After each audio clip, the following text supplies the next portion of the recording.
Himachal news 24/7। नमस्कार, स्वागत है आपका हिमाचल न्यूज 24/7 में और मैं हूं आपके साथ सोनाली।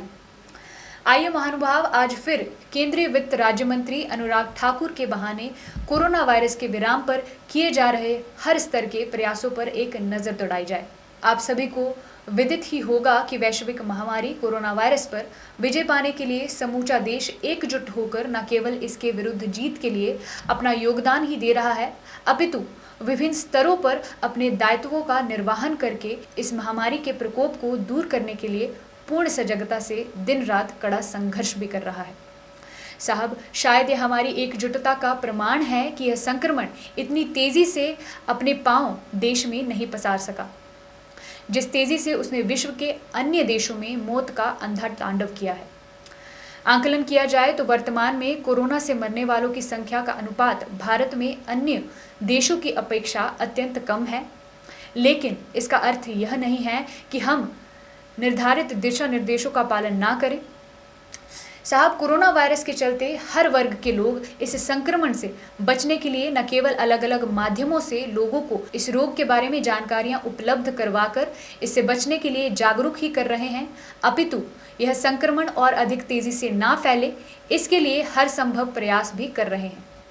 इसी श्रृंखला में केंद्रीय वित्त राज्य मंत्री एवं हमीरपुर संसदीय क्षेत्र के सांसद अनुराग ठाकुर ने भारतीय जनता पार्टी हिमाचल प्रदेश द्वारा आयोजित सेमी वर्चुअल प्रदेश कार्य समिति बैठक में लोगों से अपील की है। उन्होंने कहा कि प्रधानमंत्री नरेंद्र मोदी ने कोरोना काल में अत्यंत महत्वपूर्ण कारगर पग उठाकर समस्त देशवासियों की हर संभव सहायता की है। उन्होंने लोगों को चेताते हुए कहा कि ध्यान रहे, लापरवाही से आप अपनी ही नहीं अपने परिवार की जान को भी खतरे में डाल सकते हैं। उन्होंने कहा कि यह समय धैर्य और संयम से काम लेने वाला है। अनुराग ठाकुर ने कहा कि प्रधानमंत्री नरेंद्र मोदी ने कोरोना मुक्त भारत को बनाने के लिए इतने दिनों तक लॉकडाउन लगाकर इसके खतरे को रोकने का प्रभावी कार्य किया है। अब उसे ध्यान में रखते हुए सभी लोगों को भी अपनी जिम्मेदारी समझनी पड़ेगी, तभी देश इस कोरोना महामारी पर विजय पा सकता है। उन्होंने सोशल डिस्टेंस बनाए रखने और मुंह पर मास्क लगाने का आह्वान करते हुए कहा कि अगर बहुत ज़रूरी है तभी घरों से बाहर निकले। उन्होंने कहा कि कोरोना की इस लड़ाई को जीतने के लिए अति आवश्यक है सरकार द्वारा सुझाए गए दिशा निर्देशों की अनुपालना प्रभावी ढंग से की जाए। इस अवसर पर केंद्रीय वित्त राज्य मंत्री अनुराग ठाकुर ने कहा कि सभी लोगों का दायित्व है कि प्रशासन, पुलिस, चिकित्सा विभाग व स्वयंसेवी संस्थाएं जो इस युद्ध को जीतने के लिए निरंतर लड़ाई जारी रखे हुए हैं, उनके प्रति आदर प्रकट करें और नियमों की कतई भी अवहेलना ना करें। उन्होंने कहा कि भारत को शीघ्र ही कोरोना मुक्त देश बनाने के लिए हम सबके साझे प्रयास अति आवश्यक हैं। देश को कोरोना जैसी महामारी से बचाने का प्रयास किया, तभी जाकर हम सफल हो पाए। आज तक का सफर इस महामारी के समय जो हमारा चला है, कुल मिलाकर बहुत सफल रहा है,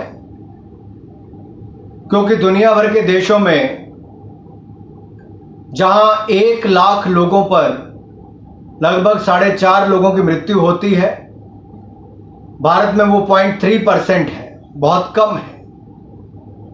लेकिन इसका मतलब ये बिल्कुल नहीं बनता कि हम मास्क उतार दें और 2 गज की दूरी का पालन ना करें। और शायद इसीलिए मंच से बार बार यही आह्वान किया गया कि मास्क पहने रखें, 2 गज की दूरी बनाए रखें, वरना देश में या प्रदेश में कोई भी हो, बड़े पद का हो, छोटे पद का हो, जैसे ही हम लोग मास्क हटाते हैं तो सबसे पहले मीडिया और सोशल मीडिया में हम सब लोगों का आलोचना शुरू हो जाती है। और ये कहीं ना कहीं सबको एक बार फिर याद कराने के लिए कि आपके कारण बाकी संक्रमित ना हो जाए, चाहे वो केंद्रीय मंत्री हो, प्रदेशों के मुख्यमंत्री हो या राज्यों के मंत्री हो या कोई पदाधिकारी हो, कोई भी इससे अछूता नहीं रहा है। और मेरा निवेदन एक बार फिर रहेगा, अभी ये लड़ाई लंबी है, इसको लड़ना है, स्वस्थ रहना है। और जिस तरह से आदरणीय मोदी जी ने कहा, किन चुनौतियों में ही हमें अवसर ढूंढने हैं। हिमाचल न्यूज 24/7 के लिए अजीम आलम की रिपोर्ट।